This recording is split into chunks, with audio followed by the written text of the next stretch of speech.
Bakhmout est coincé entre deux feux. La ville et ses environs sont devenus un objectif prioritaire pour le commandement russe. Une position à défendre coûte que coûte pour les Ukrainiens. Une commune aujourd'hui pratiquement rasée. Vu du sol, les traces de combat font penser aux tranchées de la guerre 14-18. Les douilles témoignent des récents échanges de tirs. Face à cette position tenue par des soldats ukrainiens, les troupes russes sont parfois à moins d'1 kilomètre.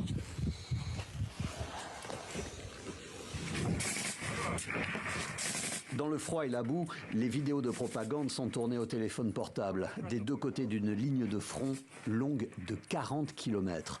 Ici, nous sommes du côté ukrainien. Ces soldats plaisantent et font lever de la victoire entre deux explosions.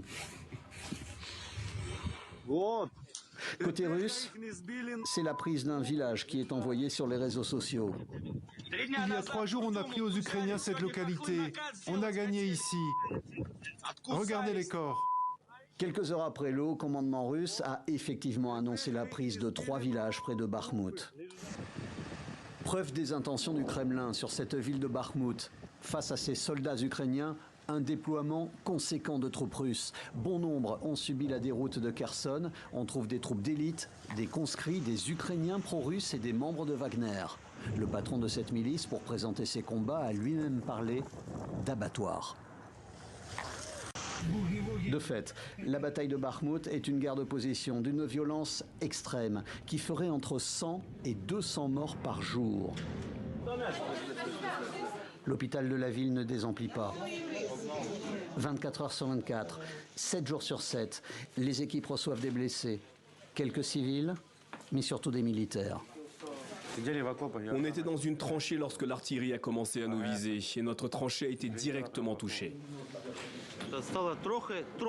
C'est devenu un peu plus compliqué récemment, un petit peu.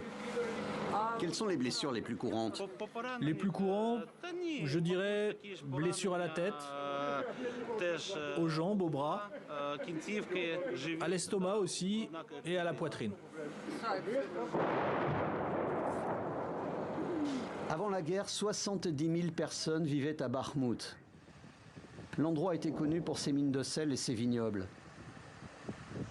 Aujourd'hui, il n'y aurait plus que 10 000 habitants, grand maximum. Nous sommes sur notre terre natale. Où aller? J'ai des frères et des sœurs ici. Mes parents, mes grands-parents sont enterrés ici. Cette habitante a décidé de partir vers la Pologne. Avant de quitter les lieux, elle tente de convaincre sa voisine de faire de même. Non, je ne partirai pas. Je partirai pas. Les chiens sont là. J'ai donné les miens à des volontaires. Non, je ne peux pas.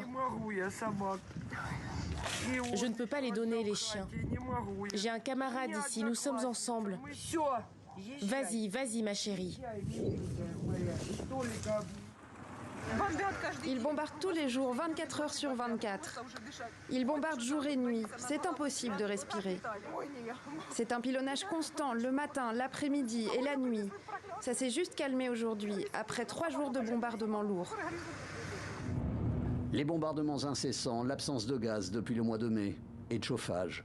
Nina, comme tant d'autres, a décidé de quitter Bakhmout avec l'espoir de revenir un jour.